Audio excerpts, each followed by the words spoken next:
Olá! A gente vai falar sobre alguns tópicos de normatização contábil no Brasil. Isso porque eu percebo ao longo da minha carreira docente que os alunos têm algumas dúvidas com relação ao que é uma norma internacional, o que é um CPC, o que é uma norma brasileira de contabilidade, e muitas vezes eles não entendem ou eles não têm muita certeza quanto à relação entre ambos. Então, o objetivo deste vídeo é fazer alguns esclarecimentos sobre o processo de normatização contábil aqui no Brasil. A gente pode começar falando um pouco sobre o International Accounting Standards Board, ou IASB. Esse órgão é um órgão internacional situado em Londres, que eu traduzi para o português para algo como Comitê de Normas Internacionais de Contabilidade. Esse comitê é constituído por pessoas de diversos países, entre os quais o Brasil, que discutem, deliberam e emitem as normas internacionais de contabilidade, que também são chamadas de IFRS. O Brasil adota as IFRS de forma plena desde 2010. O IFRS ele tem um site, que é o ifrs.org. Se a gente entrar no site, ele é em inglês, né, porque é em Londres, a instituição, mas lá a gente encontra todas as informações do tipo o que é o IFRS, quem participa, quais são os países que adotam as normas internacionais e a lista de normas internacionais que o IASB já emitiu e que está constantemente rediscutindo, melhorando e consultando os países membros para que essas normas fiquem melhores. Então, é um site que vale a pena consultar. As normas internacionais, ou IFRS, antes de serem válidas no Brasil, elas precisam ser editadas e aprovadas por órgãos responsáveis. E é aqui que surge a figura do Comitê de Pronunciamentos Contábeis, também conhecido como CPC. O CPC, ele edita as normas a fim de que elas estejam adaptadas à realidade brasileira. Isso porque o IASB, ele tem vários países membros e ele vai ouvir todos esses países membros para então emitir uma norma internacional. Pode ser que o Comitê de Pronunciamentos Contábeis ache que a norma não está totalmente adaptada à realidade brasileira. Então, o CPC vai fazer esse filtro, vai estudar a norma, vai analisar e vai ver se tudo o que está nela é compatível à realidade do Brasil, para que as informações contábeis geradas no Brasil sejam, de fato, informações fidedignas e de qualidade dentro e fora do Brasil. Então, no sítio eletrônico do CPC, a gente tem a informação de que ele foi criado pelo Conselho Federal de Contabilidade e um de seus objetivos é justamente o estudo, preparo e a emissão de documentos técnicos sobre os procedimentos de contabilidade. O CPC também tem um site que se chama cpc.org.br. Então, se a gente entrar lá no CPC, a gente vai encontrar uma série de informações, tais como o que é o CPC, quais são os membros, qual é o regimento, o que está sendo discutido, qual é a agenda e quais são os pronunciamentos que já foram emitidos e quais estão em discussão. Então, por exemplo, aqui a gente tem uma série de CPCs que já foram emitidos pelo Comitê de Pronunciamentos Contábeis. Mas quando uma norma internacional passa a ser vigente no Brasil? É logo após a aprovação e emissão do pronunciamento técnico pelo Comitê de Pronunciamentos Contábeis? Não. As normas internacionais, uma vez emitidas pelo IASB e depois editadas e emitidas no Brasil pelo CPC, elas precisam ser aprovadas pelas entidades reguladoras. O Brasil conta com uma série de entidades reguladoras, e eu vou comentar aqui sobre 3 específicas: a Comissão de Valores Mobiliários, ou CVM, o Conselho Federal de Contabilidade, ou CFC, e o Banco Central do Brasil, BCB. O Banco Central do Brasil, ele regula instituições financeiras e há alguns aspectos peculiares acerca da normatização de instituições financeiras. Então, elas não vão ser o foco desse vídeo. Esse vídeo vai focar no CFC e na CVM. Em síntese, o processo funciona desta forma.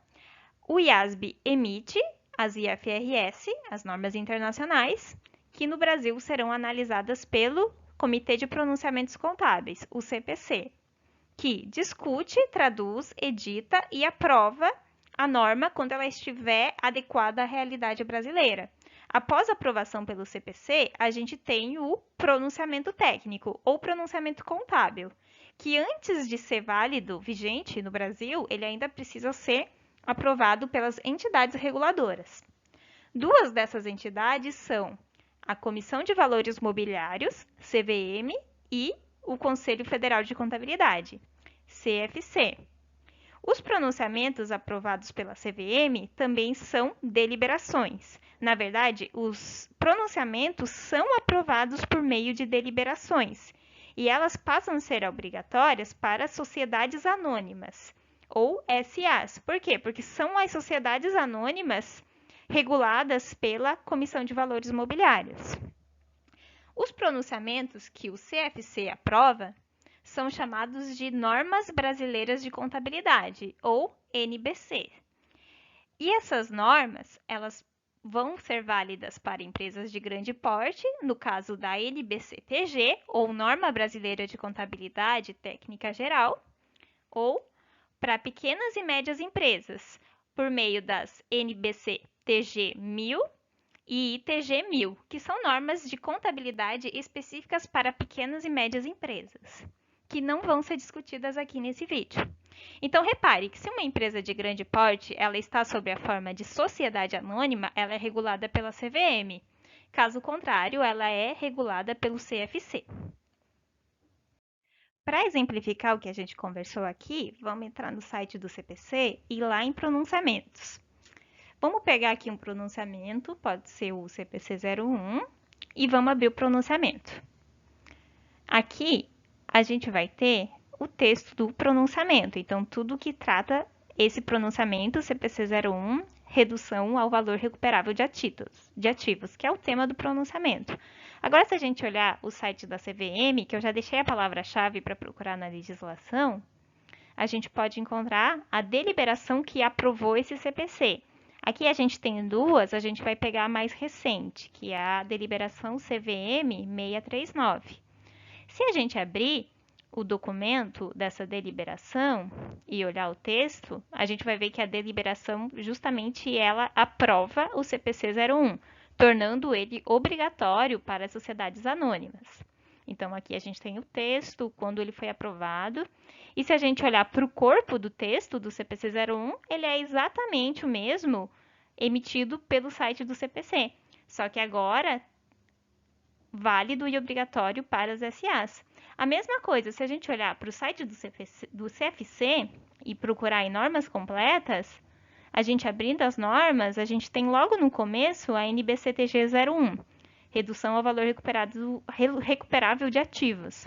Aqui a gente pode abrir a resolução também para analisar, e se a gente olhar também aqui o sumário, e se a gente olhasse todo o texto, a gente ia perceber que também é o CPC 01 que foi aprovado pelo Comitê de Pronunciamentos Contábeis, só que agora ele passa a ser válido porque foi aprovado pelo CFC, por meio de uma norma brasileira de contabilidade.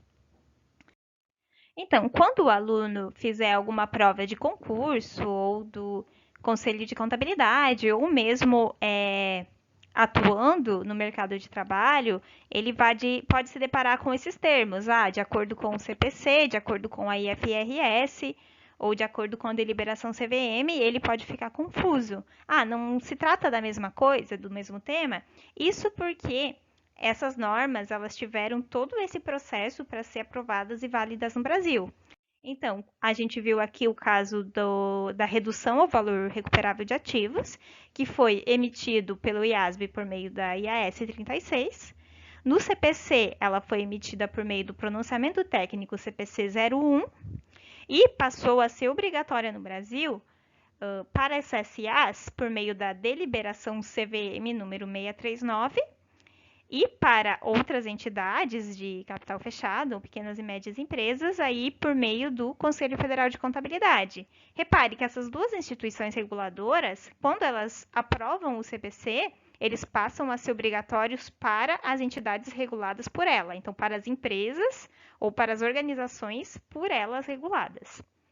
Para que vocês possam aprofundar esse assunto e conhecer melhor, recomendo que vocês estudem o histórico da normatização contábil no Brasil, que é um processo muito interessante, e também que vocês conheçam os sites do IASB e do CPC. Lá vocês vão ter também muita informação e vocês vão melhorar bastante nessa parte de normatização contábil internacional. Muito obrigada!